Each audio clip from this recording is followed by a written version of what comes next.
We've had this situation happening in the city. There's been a protest this afternoon. To shed a bit more light on it, it did get out of hand. As spokesperson for the Victorian Education Action Network, Sarah Garnham, good afternoon. Good afternoon. Is the protest over? Yes, it is. We made it safely back to RMIT, despite the fact that many of our number were arrested on the way whilst we were marching on the footpath on the way back, walking on the footpath, rather. But you did spend a fair bit of time in the middle of an intersection and walking in the middle of roads. Yes, which we have every right to do. We have every right to protest in this city, and the protest had been okayed by the Victoria Police beforehand as well. But the Victoria Police, they did attacked us unprovoked when we were at the Liberal Party headquarters, and then time and time again as we walked through the streets. After being attacked at the Liberal Party headquarters and two of our members being arrested, one while she was unconscious, we attempted to go to the police station to make a complaint about police brutality. Why was she unconscious? And we were prevented from going to the police station by the police. Why was she unconscious? She had been made unconscious by the police. I assume she was in the scuffle at the Liberal Party headquarters, and the first I saw of her being dragged out, she was unconscious. She wasn't responding to me when I called her name.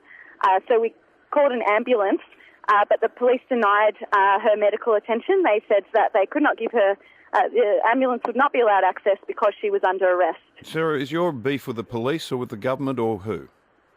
Our protest was called against the government, the Abbott government, and the fact that they've set up this inquiry into education and have let a number of things slip in the last few weeks about what their plans are for higher education. On top of the massive funding cuts we've seen put through this year, they plan possibly to privatise HECS, to remove the SSAF, which will detrimentally affect student unions, to reintroduce caps on places, and a few other things as well. And we feel as part of the National Union of Students, but also the Victorian Education Action Network, that this inquiry is a sham inquiry, that it's being set up to justify further attacks on our education. So that was why we were protesting today, and the police attacked us unprovoked for protesting. Couldn't you have done it in a more peaceful way? Our protest was extremely peaceful.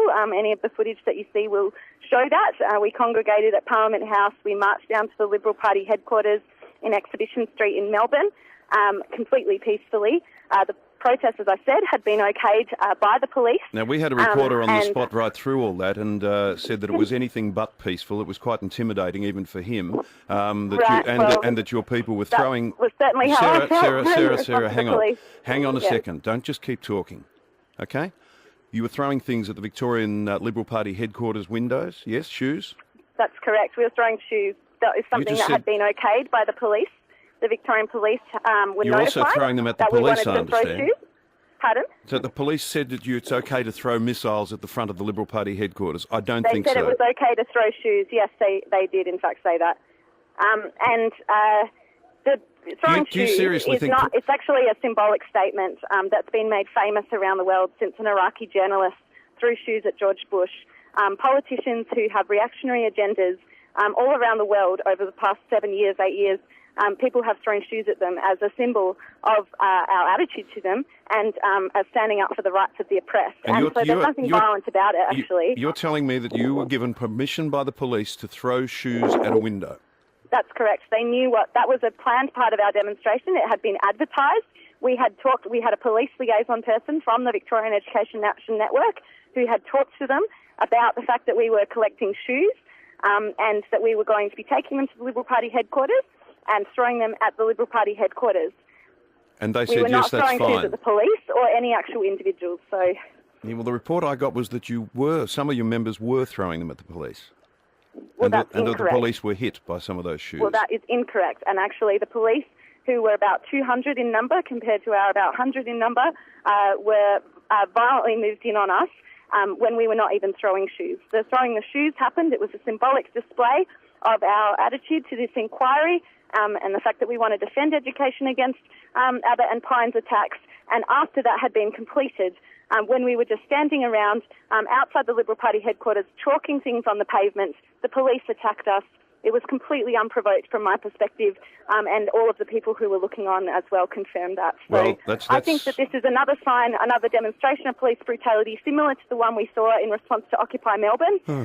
It was a planned premeditated attack on peaceful protesters. Sarah, I've given you plenty of time to have your say. I don't think you get the message through going about it this way. That's my opinion. Talking Melbourne.